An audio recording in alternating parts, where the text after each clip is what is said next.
माननीय मोदी जी ने 10 साल में जो सरकार के माध्यम से पूरे भारत का विश्वास जीता, दुनिया में एक साख बनाई और हम सब सौभाग्यशाली हैं। उन्हें ये आमतौर पर पार्टी पहले घोषणा पत्र देती थी, वो घोषणा पत्र से बदल करके उनने इसका नाम दिया संकल्प पत्र। संकल्प वो जिसको पूरा करा जाए। घोषणा कभी कभी होती है, कभी नहीं होती, लेकिन जो मोदी जी का स्वभाव है इसमें वो कहते हैं गारंटी की भी गारंटी है। अब ये अंग्रेजी डिक्शनरी में भी ये शब्द नहीं मिलेगा पूरा। गारंटी की गारंटी वही बोल सकता है जिसके अंतर्मन में अंदर तक इस शब्द की महत्ता छिपी हुई। मैं समझ सकता हूं आज के इस अवसर पर यशस्वी अध्यक्ष जी ने सारी बातें हमारे बीच कह दी है, लेकिन ये भी बात सही है कि संघीय पद्धति में राज्यों की अपनी रचनाओं के आधार पर विकास के आयाम के लिए हमारे केंद्र सरकार के साथ राज्य सरकारों का विकास का अपना रोडमैप बनाना पड़ता है। और मैं सौभाग्यशाली हूं कि यशस्वी प्रधानमंत्री ने विगत 10 वर्ष में जिस सेक्टर में जो काम करने के आयाम दिए थे, मध्य प्रदेश सरकार ने मेरे पूर्ववर्ती मुख्यमंत्री श्रीमान शिवराज सिंह जी चौहान के नेतृत्व में उसमें काफी हद तक काम किया है। और जो समय मुझे मिला है उस समय में हमने भी उसमें बढ़ने का प्रयास किया, उसके संकल्प लिए।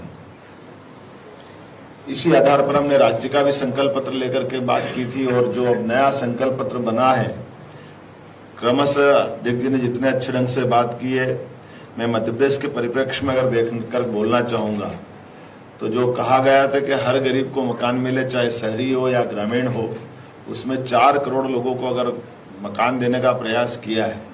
तो मैं आपको कुछ जिले के उदाहरण दे सकता हूं जहां प्रधानमंत्री आवास के नाम से सबसे ज्यादा मकान शहरी क्षेत्र में अगर दिए गए हैं। तो एक आध जिला तो मेरा भी आता है, जो गृह जिले से मैं आता हूं, जहां सबसे ज्यादा मकान दिए गए।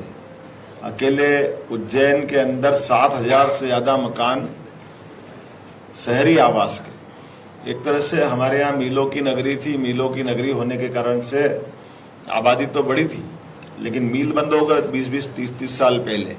तो मीलों के आधार पर कई सारे लोगों को मकान की दरकार थी। तो प्रधानमंत्री आवास ने एक तरह से नया जीवन फूका सभी के लिए, ग्रामीण शहरी सभी क्षेत्र में बराबरी से। जिस प्रकार से मैंने आवास का बताने का प्रयास किया, उसी प्रकार से हमारे अपने टूरिज्म को बढ़ावा देने की बात कही।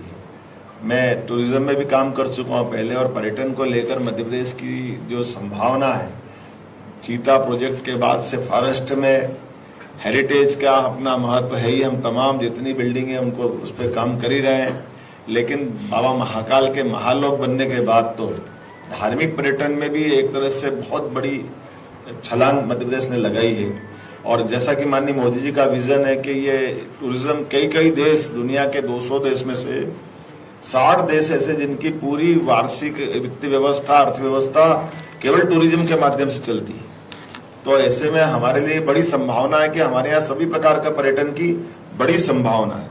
और माननीय मोदी जी ने अगर उसको अपने हाथ में लिया है, उनके अच्छे पसंद के सब्जेक्ट में से टूरिज्म पे उन्होंने ज्यादा जोर दिया है ये संकल्प पत्र के माध्यम से।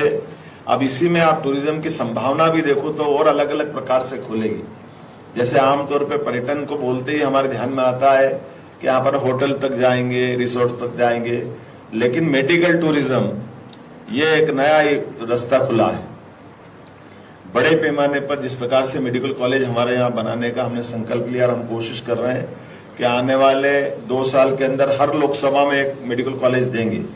तो मेडिकल की फैसिलिटी के आधार पर मेडिकल टूरिज्म से डेवलपमेंट करते हुए लोगों को रोजगार भी दें और जीवन भी बचाए। आपको ध्यान में होगा, इसीलिए हमने एयर एम्बुलेंस की बात भी कही थी कि ये एयर एम्बुलेंस उसमें आयुष्मान योजना के माध्यम से प्रदेश की आबादी में लगभग 8.5 करोड़ में से 4 करोड़ आयुष्मान के कार्ड हमने बनाए हैं। उसी में एयर एम्बुलेंस भी जोड़ करके हमने बात कही। मैं चूंकि इसकी संकल्प समिति का भी सदस्य रहा और पूरे देश ने इसको अप्रिशिएट किया कि ये बहुत अच्छा निर्णय है। गरीब व्यक्ति कोई हॉस्पिटल में बीमार हो जाए और डॉक्टर और कलेक्टर दोनों डिसाइड करे कि इसको और उच्च चिकित्सा की या गुणवत्तापूर्ण कहीं किसी केंद्र पे ले जाने की जरूरत पड़ेगी, तो उसमें हम अपने उस आयुष्मान के कार्ड के माध्यम से लाभ देंगे। तो ऐसे में एक बड़ा निर्णय माननीय मोदी जी ने इस संकल्प पत्र में और जुड़वा दिया कि 70 साल से ऊपर वाले